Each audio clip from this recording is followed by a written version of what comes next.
Bien, hermanos, entonces libro de Proverbios, capítulo 16, versículo 31 hasta el versículo 33. Voy a dar lectura como siempre hacemos antes de la exposición, luego orar. Dice la palabra del Señor: la cabeza canosa es corona de gloria y se encuentra en el camino de justicia. Mas es lento para la ira que el poderoso, y el que domina su espíritu, que el que toma una ciudad. La suerte se echa en el regazo, mas del Señor viene toda decisión. Vamos a ir en oración. Padre, queremos dirigirnos ante ti en esta mañana y solícitos queremos pedir el auxilio de tu Espíritu Santo en este día para que pueda instruirnos. Él es nuestro instructor, Él es el que abre el entendimiento. Por eso, oh Dios, en esta mañana pedimos esto, la guía de tu Espíritu Santo para poder comprender tu palabra, para que, oh Dios, trabajes en nosotros. Pedimos por el predicador, para que le sustentes de comienzo a fin, para que presente delante de ti la palabra que has inspirado. Oh Dios, conoces su debilidad. Conoces, oh Dios, lo que hay en su corazón. Padre, el que habla y el que escucha necesita de tu Espíritu Santo. Obra en nosotros, abre nuestros ojos, abre nuestra mente, nuestros oídos, nuestros corazones, para que podamos recibir tu bendita palabra. Y la gloria sea al Salvador eterno, al Verbo eterno que se hizo carne, al Verbo que habitó entre nosotros, y aquel que está hoy sentado a la diestra del trono del Padre. En Jesucristo oramos, te pedimos esto. Amén. Bien, hoy día, hermanos, vamos a finalizar el capítulo 16. Hemos estado buen tiempo, por más de 2 meses, y la semana que viene entraremos al siguiente capítulo. Creo que tenemos problemas. Por un momento voy a pedirles un minuto.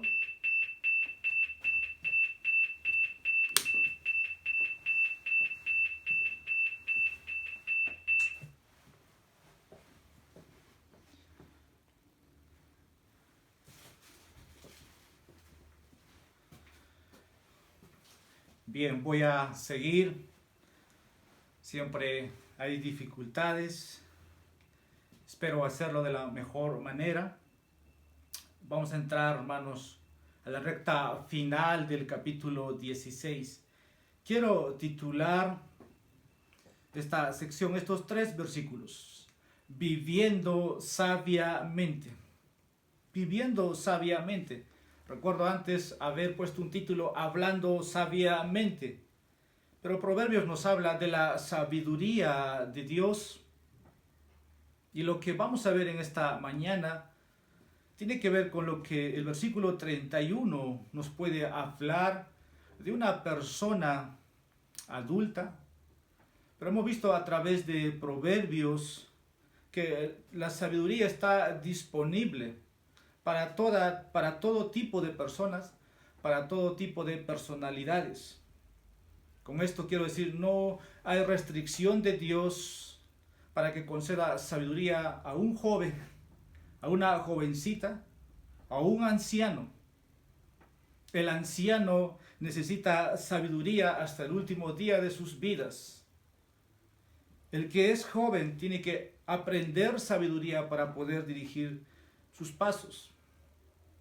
Ahora, cuando Proverbios habla de la sabiduría, dice que un anciano o alguien que tiene una cabeza canosa, como dice el versículo 31, puede terminar siendo un necio. Entonces, no hay fin, no hay límite para que usted pueda obtener sabiduría, conocimiento que emana de la palabra de Dios. Entonces, la sabiduría en este libro clama, seas joven, seas anciano, necesitas. Ahora, la sabiduría que uno va adquiriendo por la experiencia es muy diferente a la sabiduría que viene de la palabra de Dios. Y quiero introducirme diciendo que esa sabiduría tiene que ser visible, que esa sabiduría tiene que ser evidenciada en cualquier edad. Cuando Salomón toma el reino, era más joven que mi persona, pero Dios le concedió sabiduría para gobernar un país. Y un gobernante, un rey, necesita sabiduría para su salida y para su entrada. Las decisiones que uno puede tomar a temprana edad, a mediana edad o al final o los últimos años es necesario. Entonces, la sabiduría tiene que ser evidenciada.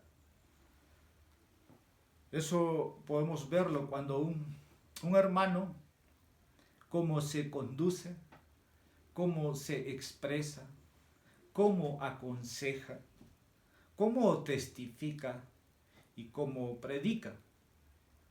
Versículo 31, voy a empezar entonces con mi primer punto. Dice, la cabeza canosa es corona de gloria y se encuentra en el camino de la justicia. Tal vez a algunos no les gusta evidenciar cuando el color de cabello empieza a cambiar. Pero en la antigüedad, hermanos, era símbolo de honor. Cuando una persona tenía muchos años y evidenciaba, ¿no?, el cambio de color de su cabello, esto traía al pueblo o llamaba al pueblo para que reconozcan que había un anciano, un hombre sabio entre ellos. Ahora, en cada contexto podemos ir definiendo o poder encontrar definiciones. Pues alguien que gobierna una casa, un padre, hay sabiduría. Quiero dar lectura a cómo lo traduce la versión amplificada. A veces uso esta traducción que está en inglés, pero traduciendo al español dice de la siguiente manera: la cabeza canosa es una corona de hermosura y gloria si se encuentra en el camino de la justicia. Tiene mucho sentido, te voy a dar lectura de nuevo. La cabeza canosa es una corona de hermosura y gloria si se encuentra en el camino de la justicia. Esto puede ser rectitud moral y espiritual en todos los ámbitos y relaciones. Ahora, hay muchas cosas en Proverbio, o hay muchos versículos, o cosas, como dije, evidencian lo que este versículo dice. Vamos a dar lectura al capítulo 20, versículo 29. La gloria de los jóvenes, dice, es su fuerza, y la honra de los ancianos, sus canas. Podemos evidenciar cómo pasan los años.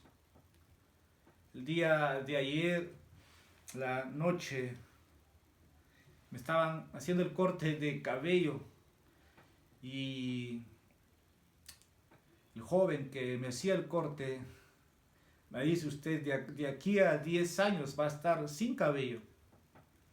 Y yo jocosamente me reía y traía en memoria a mi abuelo.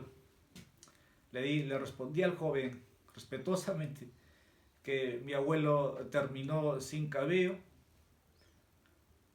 y le contesté, yo tengo, ya empiezo a tener más canas que calvicie. Entonces me reía, pero con esto quiero decirte, hermano, amigo, que los años pasan rápido. Así como la flor florece, ese cabello gris, ese cabello blanco que llamamos, empieza a florecer en tu frente. Para algunos puede ser vergüenza. Y este joven me decía, pero amigo, no te preocupes. Ahora hay solución para todo. Hay solución para tu calvicie, hay solución para el color de tu cabello. Y me seguía riendo. Y espero a buena manera, sin poder ofender a aquellos que tienen el cabello blanco. Tal vez en este tiempo puede ser para muchos algo vergonzoso, pero quien habla, siempre a algunos les he dicho, espero nunca usar pintura, pero otros lo pueden hacer. Pero en la antigüedad, en el primer siglo, digo, no el primer siglo, sino hablando en el tiempo del pueblo de Israel, era señal, como es este capítulo 20, de honra. El joven era visto como alguien que tenía fuerza, pero al anciano se le veía como aquel hombre que tenía sabiduría. Ahora, ¿de qué manera uno puede ser visto sabio? Y mi primer encabezado es la siguiente: la edad honorable se adquiere con una vida piadosa. Esa honra, o aquel que se encuentra en ese camino de justicia, o esa corona de gloria, tiene que ser evidenciado con una vida piadosa.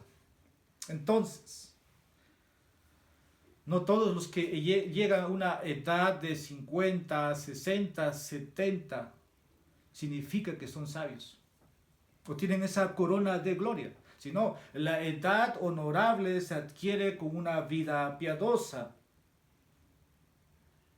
Cómo trata a su esposa, cómo administra los bienes que Dios le ha concedido, cómo ama, cómo educa a sus hijos.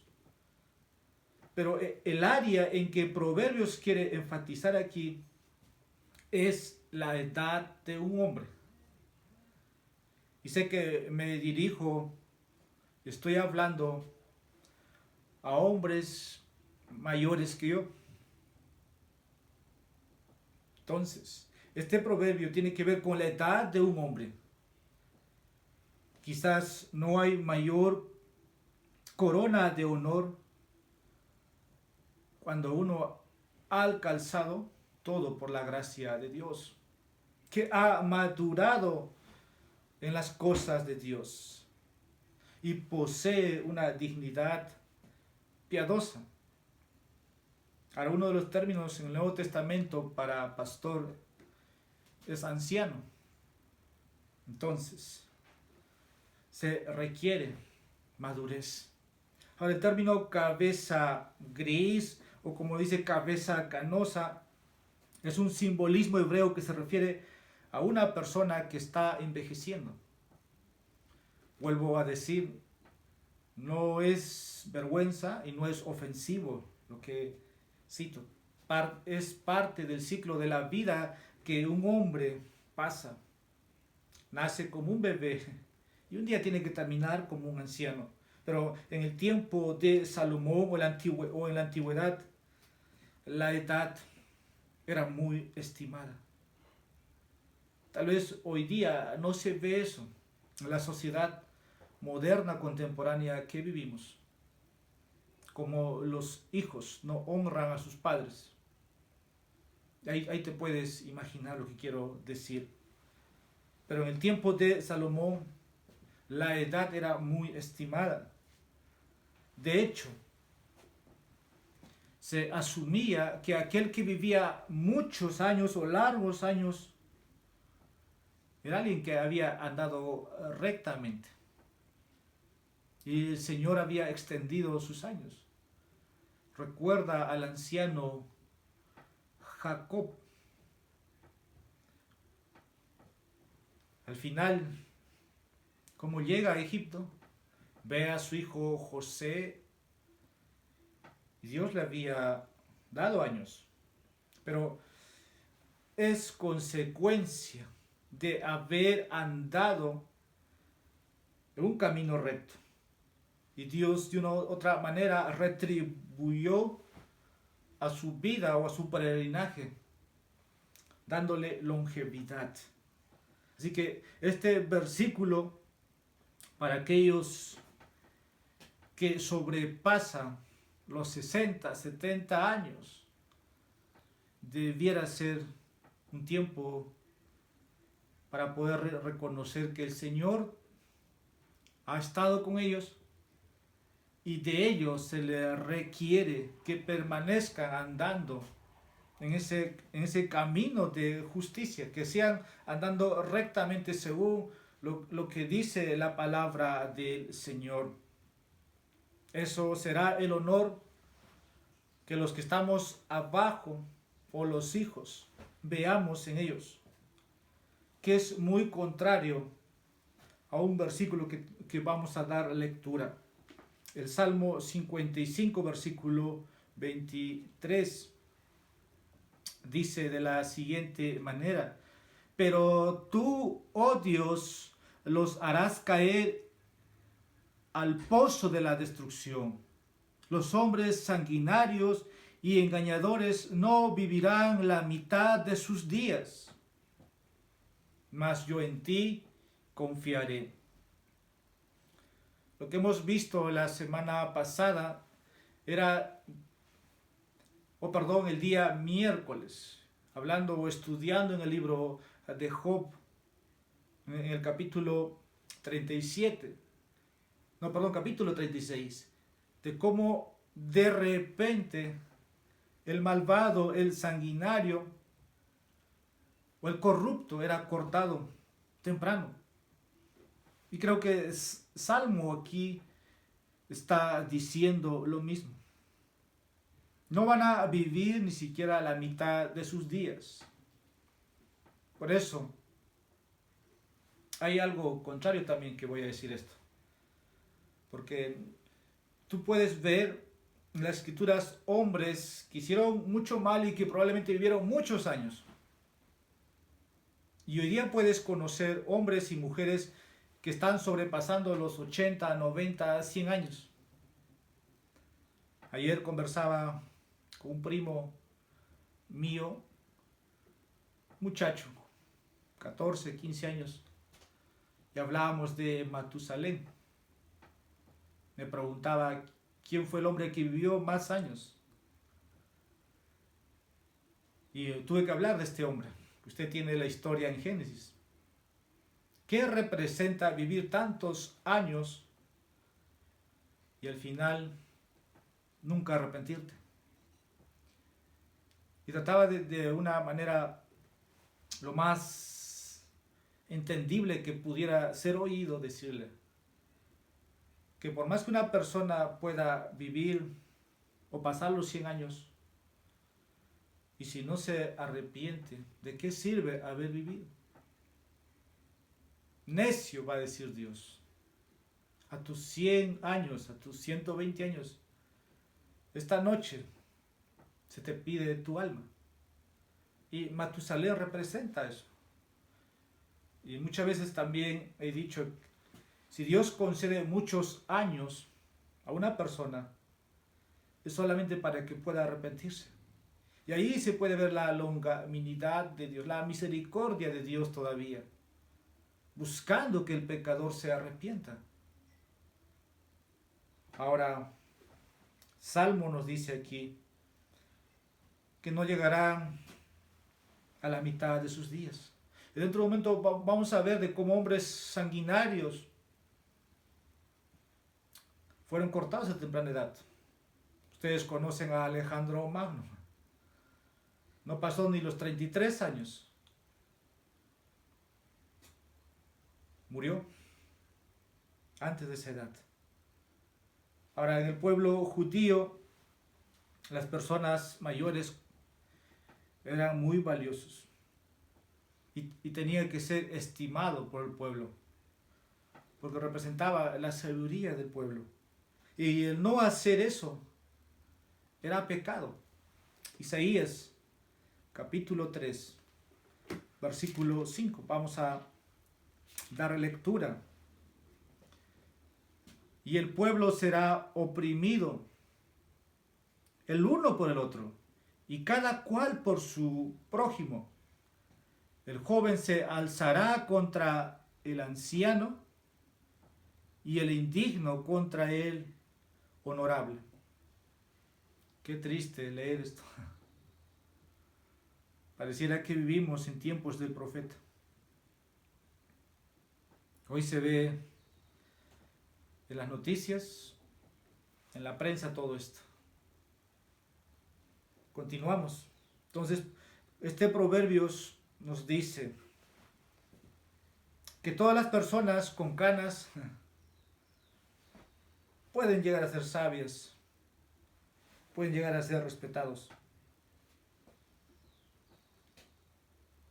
cuando hayan caminado en el camino de Dios.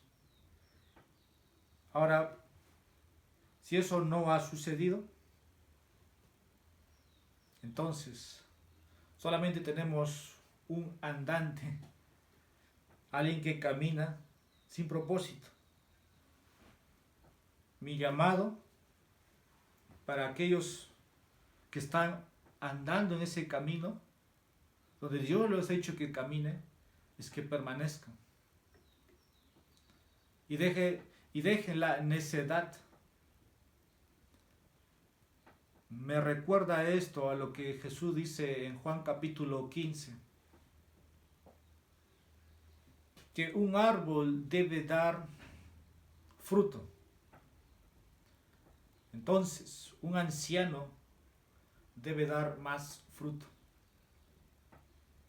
Sería contradictorio si no pasara eso. Y tal vez por los años que uno vive, tiene que examinarse. Mi consejo es que permanezcas y sigas dando más fruto. Que siga siendo más evidenciado la sabiduría que has obtenido. Y ahora, no hay peor cosa a esto, ser necio. Que todo lo sabes, que nadie te puede decir nada. Eso revela tu necedad y no la sabiduría que tienes. Debieras mostrar fruto. Como un día un pastor mencionó, se te requiere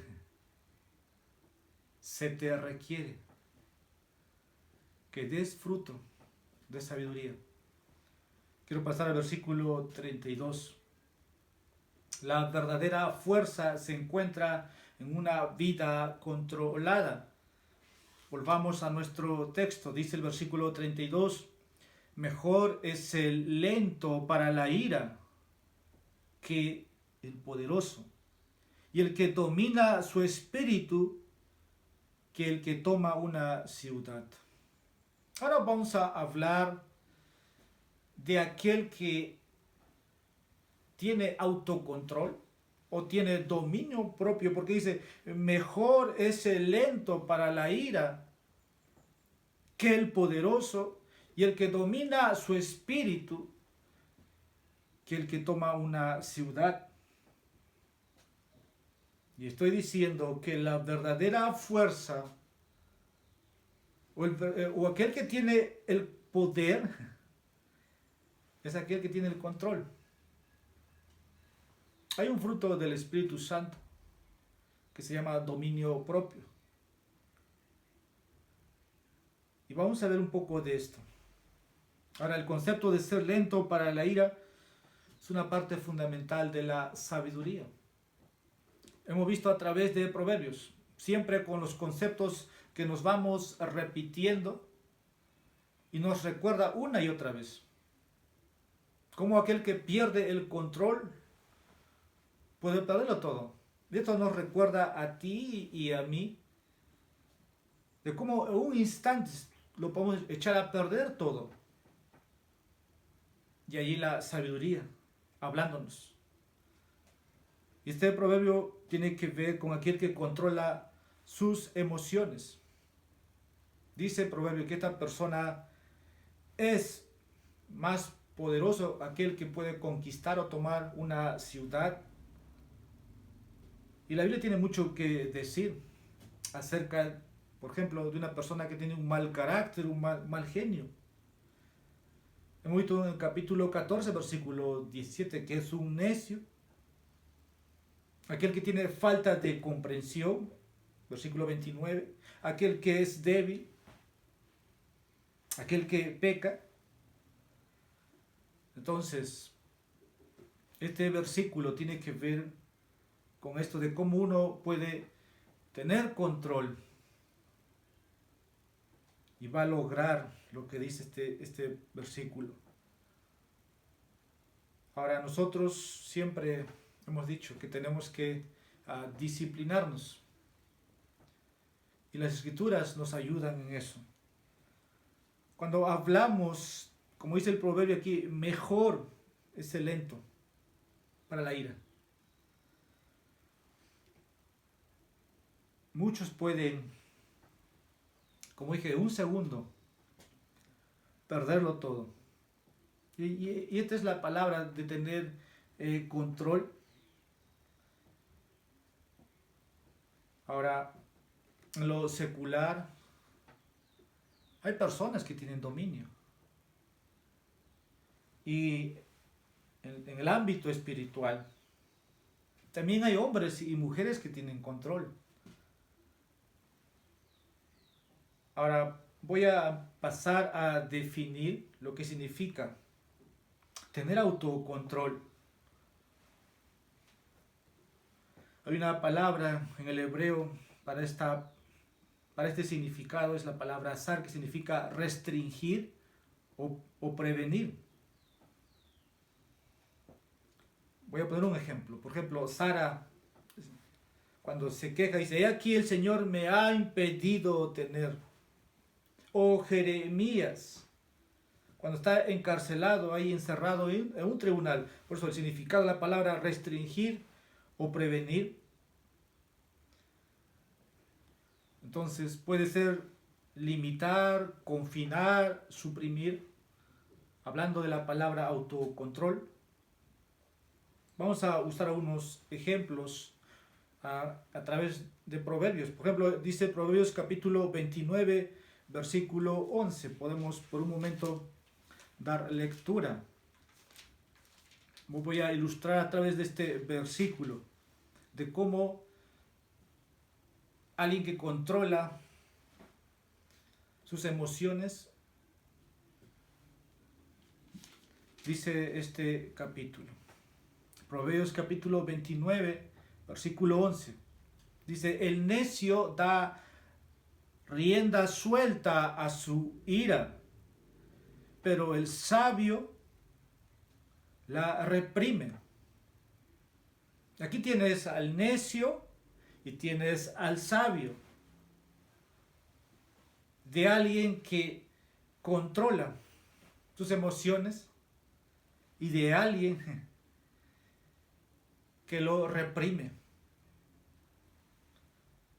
Entonces, vamos a ir a la otra palabra. La primera palabra, la palabra azar, para autocontrol. La segunda palabra es mashal, que significa gobernar o ejercer autoridad. Por ejemplo, cuando la Biblia dice que Adán gobernaría sobre su esposa, o que tendría autoridad, es la palabra. O cuando David reinaría sobre muchas naciones. Otro ejemplo sería cuando Dios va a ejercer dominio sobre su creación. Esa es la palabra mashal. Esto incluye el poder de dirigir, ordenar y hacer cumplir. Tiene dos palabras. Lo que estoy tomando es para que podamos ver el autocontrol que uno puede tener sobre sí mismo, sobre sus emociones, de cómo uno puede restringir o prevenir. Puede ser en lo tomado en asuntos positivos. Vamos a ilustrar con un pasaje. Capítulo 20, versículo 13, que nos dice. Dice, no ames el sueño, no sea que te empobrezcas. Abre tus ojos y te saciarás de pan. Lo pongo esto para poder ilustrar y contrastar esos dos tipos de significados que hemos encontrado o hemos citado aquí. ¿Y qué dice aquí? Primeramente, no ames el sueño. Imagínense dos hombres, dos jóvenes o dos ancianos, como veamos conveniente. Los dos pueden estar durmiendo, bien abrigados, pero uno tiene que levantarse temprano para ir a trabajar. Y puede ser que el clima ese día sea frío, haya lluvia, haya neblina. Uno se levanta y pase lo que pase, sea la condición climática que sea, lo va a hacer. Pero hay otro que no lo va a hacer, porque simplemente ama más el dormir. Bien, estos hombres conocen su deber, saben lo que tienen que hacer,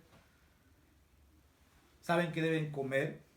Y una de las motivaciones por la cual el hombre trabaja es para comer. Hemos visto ya anteriores estudios en este libro. La única forma de hacerlo es trabajando. Y aquí dice, no ames el sueño, no sea que te empobrezcas. Abre tus ojos y te saciarás de pan. En otras palabras, joven, no, levántate, anda a trabajar porque si no, no vas a comer. Pero hay otros que pueden amar más las sábanas. Posiblemente diga, hoy no trabajo. Y de eso nos habla este proverbio. Aquí hay un hombre, tal vez en las escrituras que conocemos, al rey Asuero, en el libro de Esther. ¿Y quién era Asuero? La historia nos dice que él era un rey de Persia, en el siglo VI antes de Cristo. Y quien también sería el esposo de la reina Esther. En ese contexto, junto a Mardoqueo, el tío que crió a Esther, de cómo al final ese libro nos relata, salvó al pueblo judío. Pero ¿qué tipo de hombre era el rey Asuero? La historia puede decirnos mucho, pero era un hombre muy poderoso en ese entonces, que no había otro hombre como él. La historia dice que él reinó desde la India hasta Etiopía a más de 127 provincias. Si retrocedemos la historia o si hoy miramos en un mapa, eso es enorme. El imperio más grande de ese momento. Esther 1, versículo 1 dice que era un hombre muy poderoso. Pero cuando terminas leyendo el libro, te vas sorprendiendo de algo de este hombre. Y por eso estoy citándolo. Puede ser tan poderoso, pero que al final él mismo no puede gobernarse o no tener control sobre sí mismo. A eso quiero llegar. Gobernó un imperio, pero no pudo gobernarse a sí mismo. Mejor es el lento para la ira que el que puede tomar una ciudad. 127 provincias. Y no puede gobernarse a sí mismo. ¿Qué nos dice eso de ti? ¿Qué nos dice eso de mí? Era, ¿cómo habría vivido? No sabemos. ¿Cómo trataba a los demás? No lo sabemos, pero Proverbios dice, versículo 32 nos dice, mejor es el lento para la ira que el poderoso, aquel que gobierna tantos países o reinos. Este hombre, cuando se trataba de conquistar, conquistaba ciudades. La segunda parte del texto dice, y el que domina su espíritu, que el que toma una ciudad. Pero cuando se trataba de gobernar su espíritu, era muy débil. Y este proverbio dice que el autocontrol es eso. O te puse de aquel joven, ¿no? que ama el dormir. Entonces aquí tenemos dos casos. Cité un momento atrás a Alejandro Magno. Este hombre conquistó a muchos enemigos, incluso a todo el mundo en ese entonces. Pero sin embargo, en su caminar mató a sus mejores amigos. Tiene el mismo conocimiento que todos, pero no pueden dominarse a sí mismo.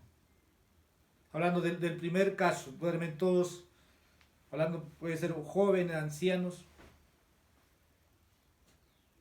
pero el detalle está en la acción que toman cada uno de ellos. Entonces, al primero hemos visto el significado de tener dominio, autocontrol, pero podemos definirlo nuevamente. Autocontrol es el poder de restringirse y dirigirse a sí mismo. Ahora, ¿cómo es esto? ¿Cómo es esto? Todo tiene que ver siempre cuando aplicamos la palabra de Dios a nosotros.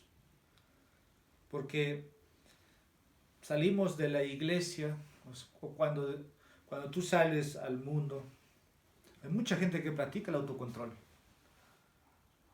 Tal vez algunos entre cristianos puedan perder el control. Afuera, cuando se irritan o cuando responden con sus labios rápidamente, eso muestra que no tienen frenos en sus labios. Pero hay un versículo que voy a dar lectura. Primero voy a decir que muchos incrédulos practican el autocontrol y de manera genial. Pero la pregunta es, ¿quién les ha dicho que tienen que controlarse de esa manera? Si Dios les pidiera cuenta, Dios diría, ¿quién te dijo?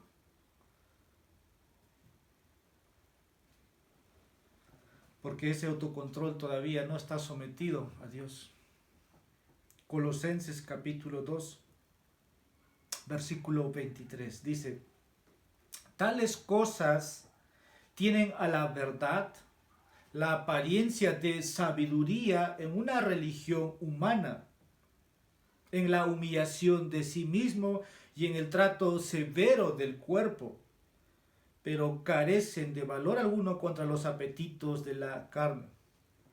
Esta es una disciplina obstinada que se encuentra bajo la censura divina.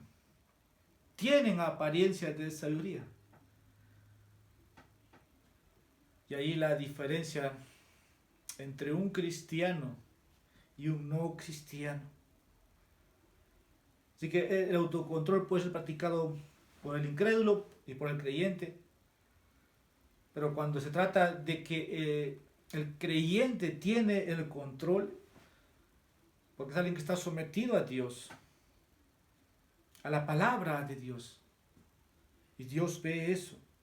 Ahora, para ti, hermano, y para mí esto es un deber.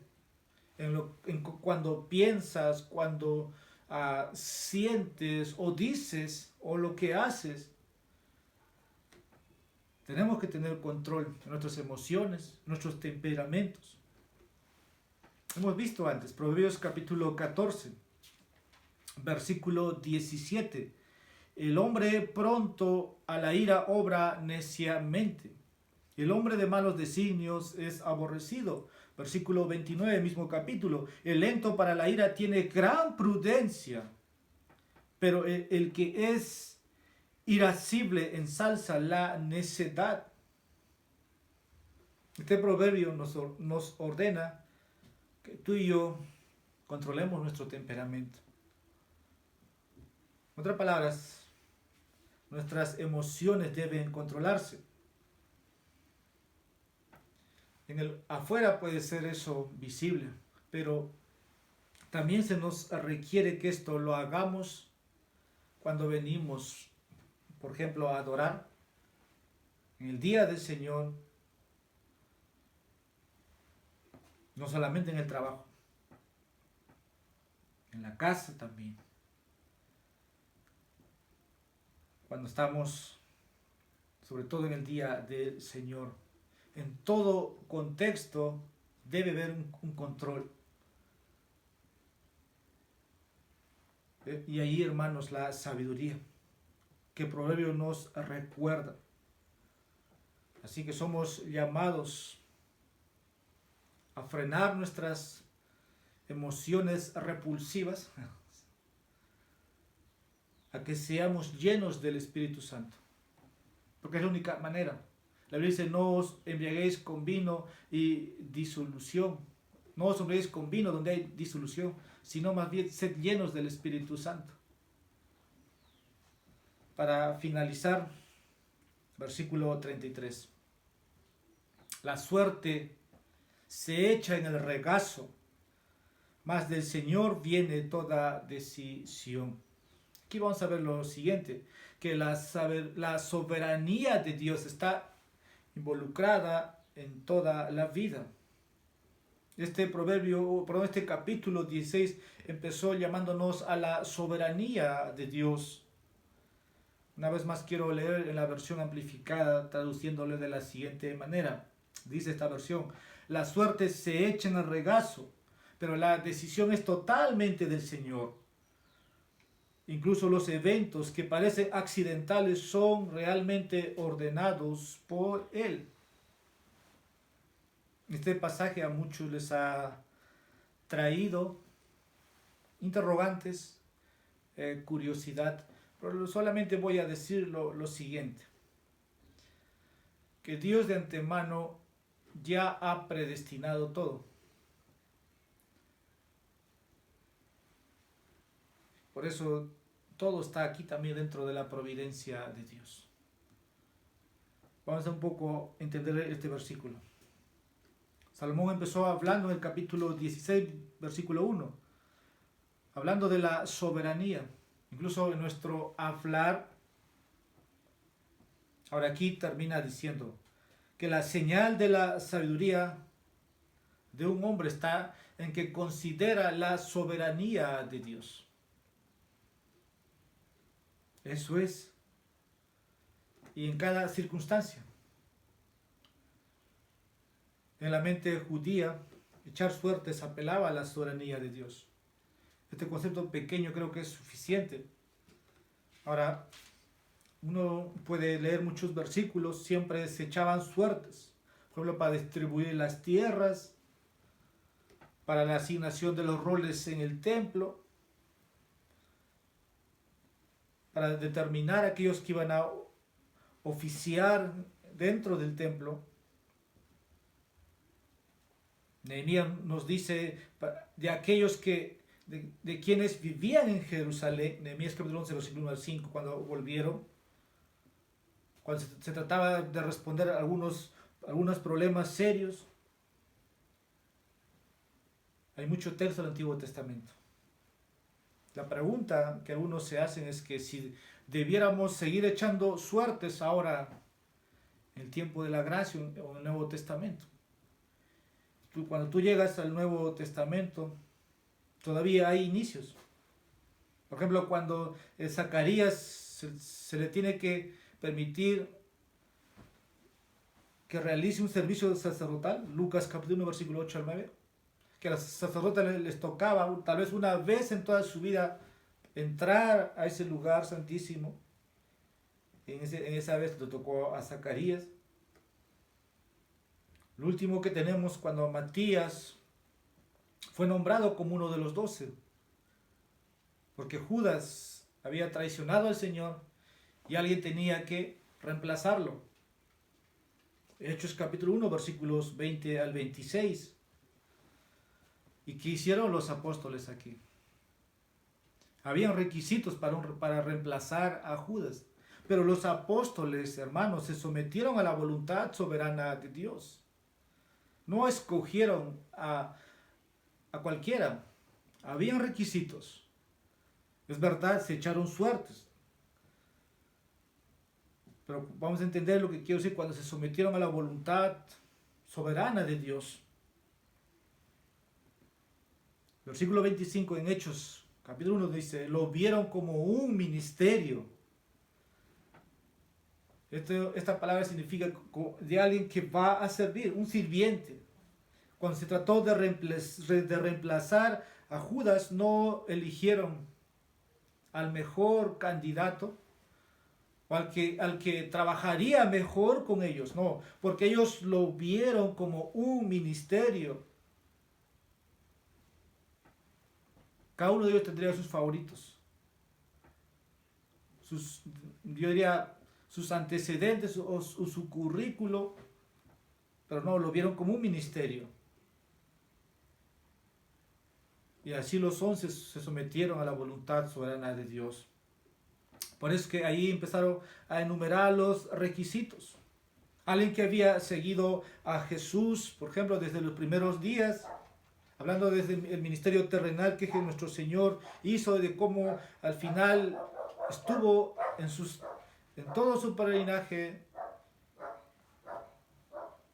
Cuando el Señor resucita, hablando de la resurrección ya, habían 2 hombres en la lista. Uno llamado Justo. Y sabemos cuando todo esto acontece, creo que es la última vez que se menciona. Ahora, eso no significa que hoy día vamos a hacer eso. Si queremos elegir a un pastor, a un anciano en la iglesia, a un diácono, reunimos a los que hay y vamos a hacer eso. No es así. A eso ya quiero llegar y finalizar. Lo que Salomón está haciendo, o lo que nos quiere comunicar, es que Dios está controlando y dirigiendo todos los asuntos de este mundo. El hombre puede echar la suerte, dice Salomón, pero el resultado o la decisión es de Dios. Esa es la manera. Hoy la palabra de Dios ya nos dice cuál es la voluntad de Dios.